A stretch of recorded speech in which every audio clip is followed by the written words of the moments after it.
Biologic treatments may be an option for adults with moderate to severe rheumatoid arthritis, active psoriatic arthritis, or active ankylosing spondylitis. While every individual is different, this video represents one person's experience with self-injection.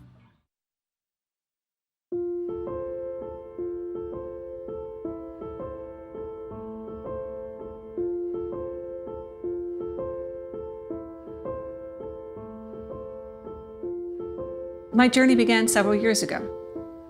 I first noticed symptoms in my hands. They felt stiff and tender when I'd wake up in the morning. And then I felt pain and stiffness doing everyday things like brushing my teeth. But when I noticed pain and swelling around my joints, I contacted my doctor. After lots of doctor's visits and many tests, I was officially diagnosed with moderate to severe rheumatoid arthritis. My doctor was great. She worked with me to determine the right treatment for my condition. We took a look at my overall health, my symptoms, and my medication options. Along the way, I tried different therapies, but over time, my symptoms continued.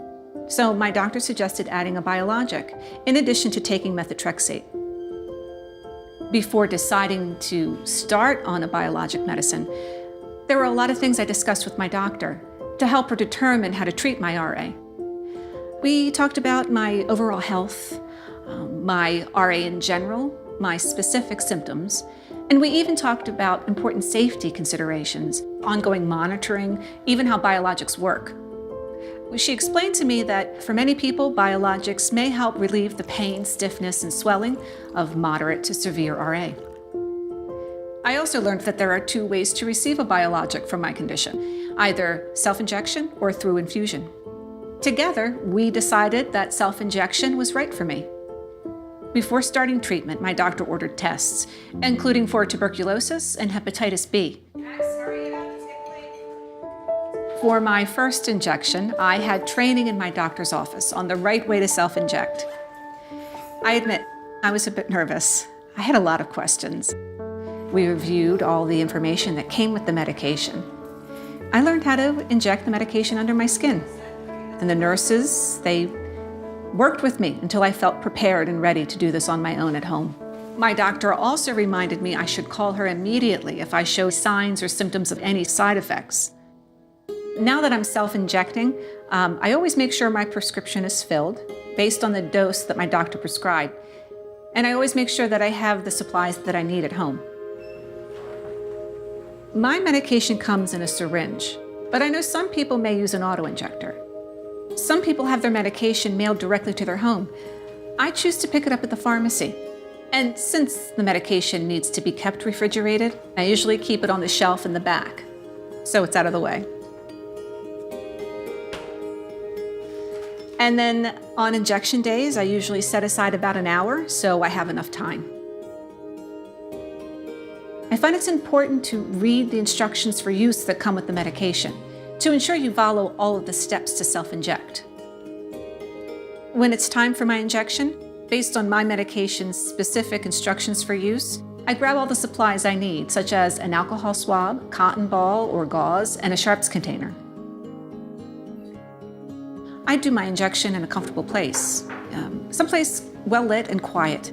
So if the kids are home or if they have friends over, I'll go upstairs. But most days I have the kitchen to myself, so I do it there. Of course, when I'm finished with an injection, there's still the correct disposal of everything. There are a couple different options for disposing the sharps container once it's full. I know some people drop off at the hospital, or they use the returns program offered by the company that makes their medication, or they take it to their doctor's office. For me, every few months, I go to the pharmacy and drop it off and get a new container. Over time, I've become more experienced in handling my own injections. Of course, I always go back and reread the instructions before each injection. And I do know that if I have any questions of any kind regarding my RA or my medication, I've got my doctor and a whole support team to help. I still go to my doctor for regular checkups, and I would definitely alert her right away if I noticed anything unusual about my condition or if I had any side effects from the medication. One of the concerns I had when I started self-injecting was what do I do when I need to travel?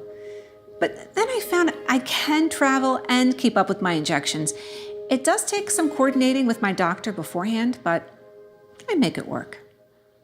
I like being involved in my own treatment and my RA. I found a good system and it works for me. And doing my own injections at home, that was the right decision for me.